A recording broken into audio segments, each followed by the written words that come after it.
To never give up, to never back down.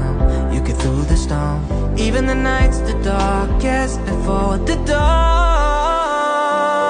Live your life, live your dream. It's the sound of soul in me, in me. Live your life, live your dream. ഞാനിപ്പോൾ അടുത്തൊന്നും video എടുക്കില്ല എന്നൊക്കെ വിചാരിച്ചതാണ്. പിന്നെ ഞാൻ ഒന്ന് പല്ല് പറിച്ചു. അപ്പോൾ അതിൻ്റെ വേദനയിൽ അങ്ങനെ ഇരുന്നിട്ട് തലേ ദിവസം കളഞ്ഞു. എന്നാലും അത്യാവശ്യം പഠിച്ചു. പക്ഷെ എന്നാലും എന്നും പഠിക്കണം അത്ര ഇരുന്ന് പഠിക്കാൻ പറ്റിയില്ല. അപ്പോൾ ഞാൻ പിറ്റേ ദിവസം വിചാരിച്ചൊരു വ്ളോഗ് എടുക്കാം. പിന്നെ എനിക്ക് മോഡൽ എക്സാമിൻ്റെ മുന്നേ ഒന്നൊരു വീഡിയോ അപ്ലോഡ് ചെയ്യണമെന്നൊരു ആഗ്രഹം ഉണ്ടായിരുന്നു. അപ്പോൾ അന്നത്തെ ദിവസം ഞാൻ എടുത്തത് D&Fഉം കോർഡിനേഷനും പിന്നെ ഓർഗാനിക് കെമിസ്ട്രി റിവൈസ് ചെയ്യാനുമായിരുന്നു. ഞാൻ D&Fഉം കോർഡിനേഷനും എന്താ അറിയില്ല, അധികം ഒപ്പടിക്കുക. എപ്പോൾ ടൈം ടേബിൾ ഇടുമ്പോൾ അത് അധികം ഒപ്പ വരിക. പിന്നെ അത് അങ്ങനെ വായിച്ചങ്ങോട്ട് പോകും. മെയിനായിട്ട് 18-ാം തീയതി വരെ ഞാൻ ഫോക്കസ് ചെയ്യുന്നത്, ഞാൻ കുറേ ചാപ്റ്റേഴ്സ് ഇങ്ങനെ ഷോർട്ട് നോട്ട് എഴുതിയിട്ടുണ്ട്. അത് കഴിഞ്ഞിട്ട് വൃത്തിക്കൊന്നും ഹൈലൈറ്റ് ചെയ്ത് വെച്ചിട്ടൊന്നുമില്ല. ഞാൻ നല്ലോണം എനിക്ക് റിവൈസൊക്കെ ചെയ്ത് സെറ്റായ ചാപ്റ്റേഴ്സാണ് അധികം ഹൈലൈറ്റ് ചെയ്ത് വെക്കുക. അപ്പോൾ അതൊക്കെ ഒന്ന് കംപ്ലീറ്റ് ആക്കുക. ബാക്കി എഴുതാത്ത ചാപ്റ്റേഴ്സിന് ഷോർട്ട് നോട്ട് എഴുതുക. അതിനൊക്കെയായിരുന്നു ഞാൻ ഇമ്പോർട്ടൻസ് കൊടുത്തിട്ടുണ്ടായിരുന്നു. അതുകൊണ്ട് തന്നെ ഏകദേശം എല്ലാ ചാപ്റ്റേഴ്സിൻ്റെ ഇപ്പോൾ ഷോർട്ട് നോട്ടായി. അപ്പോൾ നിങ്ങളോട് പറയാനുള്ളത് മാക്സിമം ഷോർട്ട് നോട്ട് ഉണ്ടായിക്കോളി. നിങ്ങൾ വിചാരിക്കും നിങ്ങൾ ഈ ബുക്ക് തന്നെ വായിക്കും, കാരണം എനിക്ക് എല്ലാ പോയിൻറ്റ്സും കിട്ടണം, അതുകൊണ്ട് ഞാൻ എഴുതി ലെക്ചർ നോട്ട് തന്നെ വായിക്കുമെന്ന് ഇപ്പോൾ തോന്നും. പക്ഷെ ആ ഒരു സമയത്ത് നമുക്ക് ഇമ്പോർട്ടൻ്റായി എഴുതി തോന്നിയ ഒരു പേജ് ഉണ്ടെന്നെങ്കിൽ അത്ര യൂസ്ഫുൾ ആയിരിക്കും. കാരണം ഇപ്പോൾ ഒക്കെ നമുക്ക് ഡെയിലി 2-3 ചാപ്റ്ററൊക്കെ വായിച്ചു പോകാൻ സമയമുണ്ടാവും. അപ്പോൾ നമ്മൾ 10-12 ചാപ്റ്റേഴ്സൊക്കെ വായിക്കേണ്ട ദിവസം വരും, അതായത് കമ്പൈൻഡ് ടെസ്റ്റൊക്കെ വരുമ്പോൾ. അപ്പോൾ നിങ്ങൾ മാക്സിമം ഷോർട്ട് നോട്ട് എഴുതി അതിങ്ങനെ റിവൈസ് ചെയ്ത് പോയാൽ മതി. പിന്നെ എപ്പോഴും ഈ ലെക്ചർ നോട്ട് എടുത്തിട്ട് വായിക്കുക എന്നുള്ളത് പോസിബിൾ ആയിട്ടുള്ള കാര്യമില്ല. ഞാൻ ഈ ഇയർ അധികം ലെക്ചർ നോട്ടിനേക്ക് ഇമ്പോർട്ടൻസ് കൊടുത്തത് ഷോർട്ട് നോട്ടിന് തന്നെയായിരുന്നു. കാരണം ഞാൻ ലാസ്റ്റ് ഇയർ എനിക്ക് മനസ്സിലായതാണ് ഷോർട്ട് നോട്ടിന് എത്രമാത്രം ഇമ്പോർട്ടൻസ് ഉണ്ട് എന്നുള്ളത്. പിന്നെ ഞാൻ ഷോർട്ട് നോട്ട് എഴുതുമ്പോൾ അത്യാവശ്യം എൻ്റെ ടൈം ഇൻവെസ്റ്റ് ചെയ്യും. കാരണം അവിടെ ഇവിടെ ഹൈലൈറ്റ് ചെയ്തിട്ടും എനിക്ക് എൻ്റെ നോട്ട് നല്ല വൃത്തിക്കുണ്ടാവും, എന്നാലും എനിക്ക് വായിക്കാൻ പറ്റുള്ളൂ. ഞാൻ ലാസ്റ്റ് വീഡിയോ എൻ്റെ കമൻസിൽ കണ്ടിട്ടുണ്ട് പെർഫെക്ഷനിസത്തിൻ്റെ പേരിലിരിക്കുകയാണ്. സത്യം പറഞ്ഞാൽ ഞാൻ ഈ നോട്ടിന് അത്യാവശ്യം ടൈം ഇൻവെസ്റ്റ് ചെയ്യലുണ്ട്. പക്ഷേ ഇപ്പോൾ ഈ സമയത്ത് എനിക്ക് അത്രയും യൂസ്ഫുള്ളാണ് എൻ്റെ ഈ നോട്ട് പറയുന്നത്. അപ്പോൾ നിങ്ങൾക്ക് ടൈം ഉണ്ട്, അതായത് മോഡൽ എക്സാമിന് ഓരോ സമയത്തായെങ്കിലും നിങ്ങൾ നിങ്ങളുടേതായ രീതിക്ക് ഒരു ഷോർട്ട് നോട്ട് ഉണ്ടാക്കിക്കോളി. അത്രയ്ക്ക് യൂസ്ഫുൾ ആയിരിക്കും.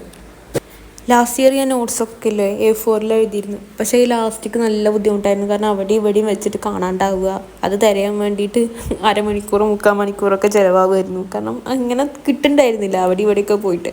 അപ്പോൾ ഈ ഇയർ ഞാൻ നോട്ട്ബുക്കിൽ തന്നെ എഴുതി, മാക്സിമം നോട്ടിൽ തന്നെ എഴുതി. പിന്നെ ഓർഗാനിക് സൈലത്തിൻ്റെ മൈൻഡ് മാപ്പ് കുറേയൊക്കെ യൂസ് ചെയ്യുന്നുണ്ട്. പിന്നെ ഇൻഓർഗാനിക് തന്നെ A4 എഴുതി, കാരണം അത് എപ്പോഴും എടുക്കും, ഡെയിലി എന്ന് പറഞ്ഞ പോലെ എടുക്കും. ഇപ്പോൾ ഇന്നത്തെ ദിവസം ഞാൻ D&F എടുത്തു, പിന്നെ അനാട്ടമി എടുത്തു, കോർഡിനേഷൻ എടുത്തു, ഡുവൽ എടുത്തു, ആറ്റം എടുത്തു, ന്യൂക്ലിയർ എടുത്തു. കുറച്ച് ചെറിയ ചാപ്റ്റേഴ്സ് ആയതുകൊണ്ട് അത്യാവശ്യം റിവൈസ് ചെയ്യാൻ പറ്റിയെന്ന്. ഈ നിങ്ങൾ ഇപ്പോൾ കാണുന്ന അനാട്ടമി ഇല്ലേ, ഇതാണ് ഞാൻ +1 ഫസ്റ്റായിട്ട് NCERT വാങ്ങിയിട്ട് ഹൈലൈറ്റൊക്കെ ചെയ്ത് പഠിച്ച കാര്യം. അന്ന് ഹൈലൈറ്റ് കിട്ടുക NCERT വാങ്ങാമെന്ന് കണ്ടപ്പോൾ മൊത്തം അങ്ങോട്ട് ഹൈലൈറ്റ് ചെയ്ത് വെച്ചു. ഇപ്പോൾ നമുക്കറിയാമല്ലോ ഇവിടെ ഹൈലൈറ്റ് ചെയ്യണം എന്നുള്ളൊരു കോൺസെപ്റ്റ് ഉണ്ടല്ലോ. അന്ന് ആ ഹൈലൈറ്റ് കിട്ടിയ സന്തോഷത്തിലും പിന്നെ NCERT പുതിയ ബുക്ക് വാങ്ങിയ സന്തോഷത്തില് കുറേ അങ്ങോട്ട് ഹൈലൈറ്റ് ചെയ്ത് വെച്ചു. പിന്നെ ഞാൻ റിപ്പീറ്റിന് ബുക്ക് വാങ്ങിയില്ല. പിന്നെ ബുക്ക് ലാസ്റ്റ് ഇയർ അപ്ഡേറ്റ് ആയി വന്നപ്പോൾ ഇപ്പം ന്യൂ NCERT, പക്ഷെ അതിലും ചില പോർഷൻസ് ഇല്ല അനാട്ടമിയുടെ കേസിൽ. അപ്പോൾ ഞാൻ ഓൾഡ് തന്നെ യൂസ് ചെയ്തുകൊണ്ടിരിക്കും. ഇതും മോർഫോളജിയൊക്കെ പിന്നെ സ്ട്രക്ചറൽ ഓർഗനൈസേഷൻ, ഇതൊക്കെ ഞാൻ ഈ NCERT തന്നെ യൂസ് ചെയ്യണം. കാരണം പുതിയ അപ്ഡേറ്റഡ് വേർഷനിൽ കുറേ പോയിൻറ്റ്സ് ഇല്ല. അങ്ങനെ ഹൈലൈറ്റ് ചെയ്ത് വെച്ചാണ് നിങ്ങളിപ്പോൾ കാണുന്നത്.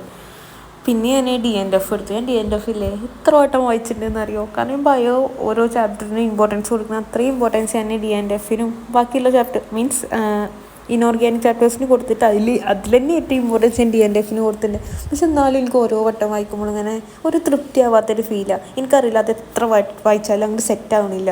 ഞാൻ എന്നിട്ട് ആദ്യം ഒരു ഷോർട്ട് നോട്ട് ഉണ്ടാക്കി. എന്നിട്ട് ഷോർട്ട് നോട്ട് എഴുതി വന്നപ്പോൾ ടെക്സ്റ്റിലെ എല്ലാ പോയിൻറ്റ്സും ആ ഷോർട്ട് നോട്ടിലുണ്ട്. കാരണം ടെക്സ്റ്റ് എടുത്തിട്ട് എഴുതിക്കുക, കാരണം ഓരോ പോയിൻറ്റ്സും എനിക്ക് വായിച്ചപ്പോൾ ഇമ്പോർട്ടൻ്റ് ആണ് തോന്നിയിട്ട്. എന്നിട്ട് പിന്നെ ഇപ്പോൾ ഞാൻ രണ്ടാമതൊരു ഷോർട്ട് നോട്ട് ഉണ്ടായിക്കൊണ്ടിരിക്കുകയാണ്. അത് എന്നിട്ട് ഇങ്ങനെ ഹൈലൈറ്റ് ചെയ്ത് പോവുക. പഠിച്ച് കഴിഞ്ഞിട്ട് ഹൈലൈറ്റ് ചെയ്യാവും നല്ലത്. കാരണം പഠിച്ച് കഴിഞ്ഞിട്ട് ഹൈലൈറ്റ് ചെയ്യുമ്പോൾ നമുക്കറിയാം ഏറ്റവും ഇമ്പോർട്ടൻ്റ് ഏതാണെന്ന്. അതോ ജസ്റ്റ് ഇങ്ങനെ ഹൈലൈറ്ററോട്ടോ അല്ലെങ്കിൽ തൻ്റെ കളർ പെന്നോട്ടൊക്കെ എഴുതി വെച്ച് നമ്മളെ മനസ്സിലിങ്ങനെ നിൽക്കും. എന്നിട്ട് തന്നെ ഞാൻ അത്രയും പോയിൻറ്റ്സ് കട്ട് ചെയ്തിട്ട് ഇപ്പോഴും ഒരു 2 പേജിൻ്റെ അടുത്തൊക്കെ ഉണ്ട് DNF. പിന്നെ ഞാൻ വിചാരിക്കുമായിരുന്നു ഇങ്ങനെ ഇനിഷ്യേറ്റീവ് ആയിട്ട് സമയം കളയണേക്കാൾ ഒന്ന് റിവൈസ് ചെയ്യണം തോന്നിയത് എടുക്കാമല്ലോ വിചാരിച്ചിട്ട് ഇപ്പോൾ അൽഹംദുലില്ലാ ഒന്ന് സെറ്റായി വന്നിട്ടുണ്ട്. പിന്നെ കോർഡിനേഷൻ എനിക്ക് വലിയ കുഴപ്പമില്ലാത്ത ചാപ്റ്ററാണ്. കാരണം അതിൽ ആ കണ്ടന്റ് എനിക്ക് കിട്ടിയാൽ എളുപ്പമാണ്. പിന്നെ NCERT വലിയ ബുദ്ധിമുട്ടൊന്നുമില്ല. ഞാൻ ഫിസിക്സ് എടുത്തപ്പോൾ ഡുവലും ആറ്റവും ന്യൂക്ലിയും 3 ചെറിയ ചാപ്റ്റേഴ്സ് അല്ലേ, NCERT വായിക്കണമെന്നും ടീച്ചേഴ്സ് പറയും. അപ്പോൾ അതൊന്ന് ജസ്റ്റ് വായിച്ച് വിടാൻ വിചാരിച്ചെടുത്തതാണ്. പിന്നെ വായിച്ചു തുടങ്ങിയപ്പോൾ ഫിസിക്സ് NCERT അല്ലാണ്ട് മടുത്തു. അപ്പം ഞാൻ വിചാരിച്ചെന്നാൽ എക്സാമിന് പഠിക്കുക, അതാകുമ്പോൾ ഓർമ്മയിലും നിൽക്കും. എന്തെങ്കിലും എക്സ്ട്രാ ഉണ്ടെന്നുണ്ടെങ്കിൽ ഷോർട്ട് നോട്ടിൽ എഴുതിയാൽ അത് എക്സാമിന് യൂസ്ഫുൾ ആവുമല്ലോ വിചാരിച്ചിട്ട് ആ ഒരു ഇതവിടെ വിട്ടു. കാരണം NCERT വായിക്കാമല്ലോ വിചാരിച്ചിട്ട് എടുത്താണ്. പക്ഷേ പിന്നെ ഞാൻ ആ സ്ലൈഡ്സിലെ ക്വസ്റ്റ്യൻസ് ഇങ്ങനെ റിവൈസ് ചെയ്ത് പോവുക ചെയ്ത്. നമ്മൾ പഠിച്ചതിന് ശേഷം NCERT വായിക്കുമ്പോൾ പോയിൻറ്റ്സ് ഒക്കെ കത്തും. പക്ഷേ ഇങ്ങനെ വായിച്ചിരിക്കാനുള്ള മടിയോണ്ടാട്ടോ എനിക്ക്. ചിലപ്പോൾ ആ ദിവസത്തെ മൂടായിരിക്കും. ഞാനിപ്പോൾ ഒരു 5-6 ചാപ്റ്ററൊക്കെ NCERT വായിച്ചു. ഫിസിക്സ് കുഴപ്പമൊന്നുമില്ല കേട്ടോ. അതായത് നമ്മൾ കെമിസ്ട്രി വായിക്കണ പോലെ അല്ലെങ്കിൽ ഫിസിക്സ് വായിക്കണ പോലെ അല്ല, ഇടയിലൊക്കെ ഉള്ള ഇമ്പോർട്ടൻ്റ് ആയിട്ടുള്ളത് ഉണ്ടാവുക. അപ്പോൾ അതിനും ജസ്റ്റ് ഒന്ന് ഹൈലൈറ്റ് ചെയ്ത് വെച്ചാൽ നല്ലതായിരിക്കും. ടൈം ഉണ്ടെന്നുണ്ടെങ്കിൽ വായിക്കാൻ നോക്കുക. എനിക്ക് തോന്നുന്നു വായിക്കണമായിരിക്കും നല്ലത്. എവിടെ നിന്നൊക്കെ ഒരു കോൺഫിഡൻസ് കിട്ടും, അതും പോയിൻറ്റ്സ് പോയിൻ്ററൊക്കെ വായിക്കുമ്പോൾ. പിന്നെ തന്നെ എന്തായാലും എക്സാമിന്, അതായത് BTSലെ മോഡൽ എക്സാം തുടങ്ങുമ്പോൾ ഒന്ന് വായിച്ച് വിടാമെന്ന് വിചാരിക്കുന്നുണ്ട്. അറിയില്ല ഇത്രമാത്രം പോസിബിൾ ആവും എന്നുള്ളത്. പിന്നെ ആ സമയത്ത് തന്നെ ക്വസ്റ്റ്യൻസിന് ഇമ്പോർട്ടൻസ് കൊടുക്കാനുള്ളൊരു പ്ലാനാണ്. പിന്നെ കുറേ പേര് എന്നോട് മാർക്ക് ചോദിക്കലുണ്ട് എക്സാമിൻ്റെ. ഇൻഷാല്ലാ നീറ്റ് എക്സാം കഴിഞ്ഞിട്ട് ഓരോ മോഡൽ എക്സാമിൻ്റെയും ഞാൻ എഴുതിയത് വെച്ചിട്ടുള്ളതൊക്കെ ഞാൻ ഷെയർ ചെയ്തത്. ഇപ്പോൾ അതങ്ങനെ കിടക്കട്ടെ. ഒരു രാവിലെ ഒരു 4-5 മണിക്കൊക്കെ സ്റ്റാർട്ട് ചെയ്താൽ ഒരു 2 മണി വരെ അധികം കെമിസ്ട്രി എടുക്കും. 2 മണിക്ക് ശേഷം അങ്ങനെ ഫിസിക്സ് കൊടുക്കും. രാത്രി എപ്പോഴാണോ കിടക്കുന്നത് അതുവരെ. പിന്നെ ബയോളജി ടൈം ഉണ്ടെന്നുണ്ടെങ്കിൽ രാവിലെ ഒരു ചാപ്റ്റർ, ഉച്ചയ്ക്ക് ഒരു ചാപ്റ്റർ, ഈവനിങ് ഒരു ചാപ്റ്റർ അങ്ങനെ വായിച്ചു പോകും. പിന്നെ ഞാൻ ബയോളജിയിലെ ചലഞ്ച് നടത്തിയില്ലേ, അതിൽ തന്നെ അത്യാവശ്യം വായിച്ചിട്ടുണ്ടായിരുന്നു. അത് കഴിഞ്ഞിട്ട് പിന്നെ ഞാൻ 2 റൗണ്ട് പഠിച്ചിട്ടുണ്ട്. അപ്പോൾ കുറേയൊക്കെ പോയിൻറ്റ്സ് അറിയാം. പക്ഷെ എന്നാലും മറക്കരുതല്ലോ വിചാരിച്ചിട്ട് ഡെയിലി എടുക്കാൻ നോക്കലുണ്ട് NCERT.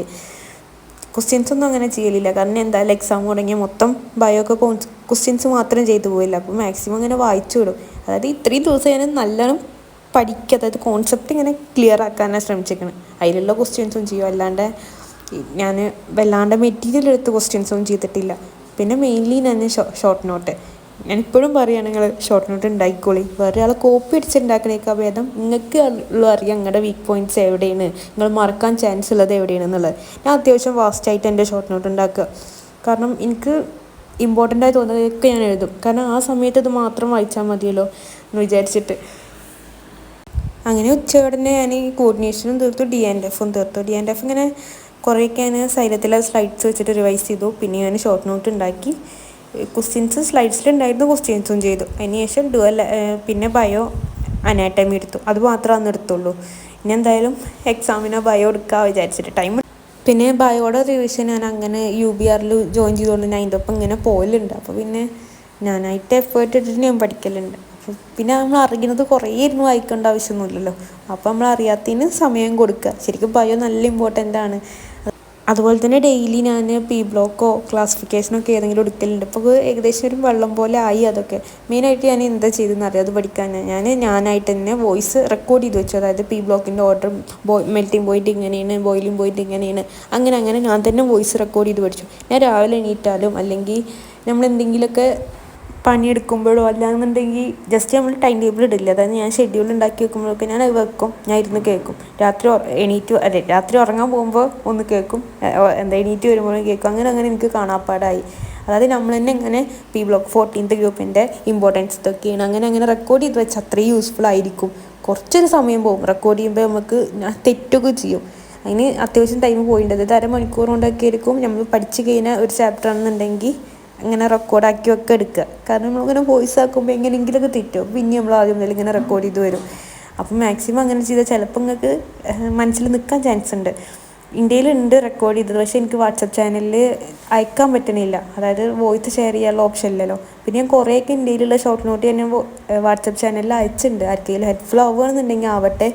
നിങ്ങളാരും അത് എക്സാക്റ്റ് ആയ പോലെ എഴുതാണ്ട് നിങ്ങൾക്ക് എന്തെങ്കിലും അഡീഷണൽ നിങ്ങൾക്ക് അറിയാത്ത പോയിൻറ്റ്സ് ഉണ്ടെങ്കിൽ അത് എഴുതുക.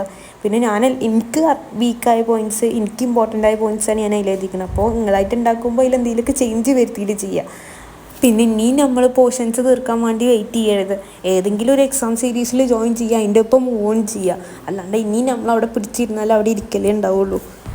ഇൻഷാ അല്ലാ ഇനി വീഡിയോ ഉണ്ടാവുമെന്ന് അറിയില്ല. എല്ലാവരും അടിപൊളിയായിട്ട് പഠിക്കുക, മാക്സിമം ടൈം യൂട്ടിലൈസ് ചെയ്യുക. നമ്മുടെ ദിവസവും വരും. എനിക്കും ഇനി അവിടെ ഇവിടെയൊക്കെ ആയിട്ട് തീർക്കാനൊക്കെ ഉണ്ട്. അതൊക്കെ പിന്നെ എക്സാമിൻ്റെ ഒപ്പം അങ്ങനെ പഠിച്ച് പോകുന്നുള്ളൊരു പ്രതീക്ഷയിലാണ്. കാരണം എക്സാമിന് അത്യാവശ്യം നമ്മൾ പഠിച്ച ചാപ്റ്റേഴ്സൊക്കെ ഉണ്ടാവുമല്ലോ. അപ്പോൾ അതിനൊക്കെ സമയം കുറച്ച് കൊടുത്താൽ ഇനി ഏതാണ് നമുക്ക് ടഫ് ഏരിയ അവിടേക്ക് ഇമ്പോർട്ടൻസ് കൊടുക്കാമല്ലോ. പിന്നെ ഇപ്രാവശ്യം അതെ എനിക്ക് എല്ലാ കൊല്ലം ഉള്ളത്, അതായത് റിപ്പീറ്റ് തുടങ്ങിയ മുതൽ നമുക്ക് ടഫുള്ള ചാപ്റ്റർ ഉണ്ടാവില്ല, അതിൽ ഇഷ്ടമില്ലാത്ത ചാപ്റ്റർ അത് അങ്ങനെ വെക്കും, എന്നിട്ട് ലാസ്റ്റ് വരെ അങ്ങനെ വെക്കും. അപ്പോൾ ഇനി എന്തായാലും ഒരു 2 ദിവസം കൊണ്ട് ആ അതായത് ടഫ് എന്നുള്ള കാറ്റഗറിയിൽ എനിക്കുള്ളത് കൊണ്ട് തീർക്കണം എന്നുള്ളൊരിതാണ്.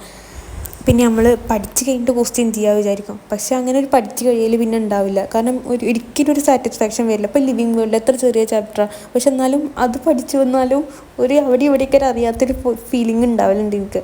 അപ്പോൾ നിങ്ങൾ ക്വസ്റ്റ്യൻസ് ചെയ്ത് നമുക്ക് കുറേയൊക്കെ കോൺസെപ്റ്റ് കത്തും. ഞാനും ആദ്യം ഇങ്ങനെ ആയിരുന്നു, അതായത് എൻ്റെ പഠിക്കൽ കഴിഞ്ഞിട്ട് NCERT ഒക്കെ വായിച്ചിട്ട്, ഫിസിക്സൊക്കെ NCERT ഒക്കെ വായിച്ചിട്ട് ക്വസ്റ്റ്യൻ ചെയ്യുക എന്നുള്ളൊരു ഇതിലൊക്കെ തന്നെയായിരുന്നു. പിന്നെ മനസ്സിലായി NCERT വായിച്ചില്ല എന്നുണ്ടെങ്കിലും ഫിസിക്സൊക്കെ ക്ലാസ് കേട്ടാൽ ക്വസ്റ്റ്യൻസ് ചെയ്യാൻ പറ്റും. കുറച്ച് തിയറി ഉണ്ടെന്നുണ്ടെങ്കിൽ അത് മാത്രമായിരിക്കും, അതും മിക്ക സാർമാരും ക്ലാസ്സിൽ പറയും കേട്ടോ ഫിസിക്സിൻ്റെ കേസിൽ. അതായത് ഒരു 100% നമ്മൾ പഠിച്ചു, ആ ഒരു സാറ്റിസ്ഫാക്ഷൻ ലെവൽ എന്തായാലും കിട്ടില്ല. ഇപ്പം നമ്മൾ എത്ര ഹവേഴ്സ് ഒരു ചാപ്റ്ററിന് ഡെഡിക്കേറ്റഡ് ആയി കൊടുത്താലും ഒരു സാറ്റിസ്ഫാക്ഷൻ ഫീൽ കിട്ടില്ല. അത് അങ്ങനെ ആയിരിക്കും ചിലപ്പോൾ. അപ്പോൾ നമ്മൾ മാക്സിമം ക്വസ്റ്റ്യൻസ് ചെയ്താൽ നമ്മൾ കാണാത്തൊരു ടൈപ്പ് ക്വസ്റ്റ്യൻസ് വരാത്ത അത്രയും ക്വസ്റ്റ്യൻസ് ചെയ്യുക. എനിക്കിങ്ങനല്ലേ, ഞാൻ ഒരേ മെറ്റീരിയലിൽ ഇങ്ങനെ റിപ്പീറ്റ് ചെയ്താലേ എനിക്ക് ഞാൻ സത്യം പറഞ്ഞാൽ ക്വസ്റ്റ്യൻസ് പിന്നെ സോൾവ് ചെയ്യാൻ നിൽക്കില്ല. കാരണം ഉത്തരം അധികം മനസ്സിൽ കാണാപ്പാടായിരിക്കും. അപ്പം മാക്സിമം പുതിയ ടൈപ്പ് ഇങ്ങനെ ചെയ്തുകൊണ്ടേയിരിക്കുക. ഞാൻ അധികം മെറ്റീരിയൽസ് ഇങ്ങനെ മാറി എടുക്കാൻ നോക്കലുണ്ട്. കാരണം അറിയുന്നുണ്ടെങ്കിൽ ഒരു മെറ്റീരിയൽ വൃത്തിക്ക് ചെയ്തതിന് ശേഷം മാത്രം അടുത്ത മെറ്റീരിയൽ എടുക്കുക. പിന്നെ ഫിസിക്സും കെമിസ്ട്രിക്കും നമ്മൾ അത്യാവശ്യം ടൈം കൊടുക്കുമല്ലോ, അതുപോലെ തന്നെ ബയോക്കും കൊടുക്കുക. ഇങ്ങനെ നിസ്സാരക്കാരനാക്കിയിട്ട് വിടരുത്. കാരണം നമ്മൾ നീറ്റിന് എന്തായാലും അത്യാവശ്യം സ്കോർ അവിടെ നിന്നല്ലേ കിട്ടുക. പിന്നെ ആർക്കെങ്കിലും ബയോ ബുദ്ധിമുട്ടുണ്ടെന്നുണ്ടെങ്കിൽ UBRൽ ജോയിൻ ചെയ്തോളൂ. എനിക്ക് അവിടെ നിന്ന് എത്തിയതിന് ശേഷം കേട്ടോ ബയോ ഒക്കെ ഒന്ന് സെറ്റായത്. അതായത് ഇങ്ങനെ കോൺസ്റ്റൻ്റ് ആയിട്ട് ഇങ്ങനെ റിവൈസ് ചെയ്ത് പോകണം എന്നുള്ളൊരു ഐഡിയ കിട്ടിയത് UBRൽ ജോയിൻ ചെയ്തതിന് ശേഷം. പിന്നെ ഇതിൻ്റെ ഇടയിൽ കൂടി ഞാൻ മോഡൽ എക്സാമിന് എങ്ങനെയൊക്കെ പഠിക്കണം എന്നുള്ളൊരു പ്ലാനിങ്ങും നടത്തുന്നുണ്ട്. സത്യം പറഞ്ഞാൽ പ്ലാനിങ് ഉണ്ടെന്നുണ്ടെങ്കിൽ കുറേയൊക്കെ ദിവസം നമ്മൾ പ്രൊഡക്റ്റീവായി യൂസ് ചെയ്യും. അപ്പോൾ ഓരോ ദിവസവും അങ്ങനെ അത്യാവശ്യം ഞാൻ പ്ലാൻ ചെയ്ത് വെക്കും. ഇത്രയും മെറ്റീരിയൽസ് ഞാൻ ആദ്യത്തെ എക്സാമിന് തീർക്കണം, ഇത്ര ടൈം ഈ ചാപ്റ്ററിന് കൊടുക്കണം. അതായത് മൊത്തം ഞാൻ അത്യാവശ്യം പ്ലാൻ ചെയ്യുമ്പോൾ അത്യാവശ്യം ടൈം പോക്കും. കാരണം ടൈം എടുത്താലും അതിന് മാത്രം എഫക്റ്റീവായിരിക്കും റിവിഷൻ എന്ന് പറയുന്നത്.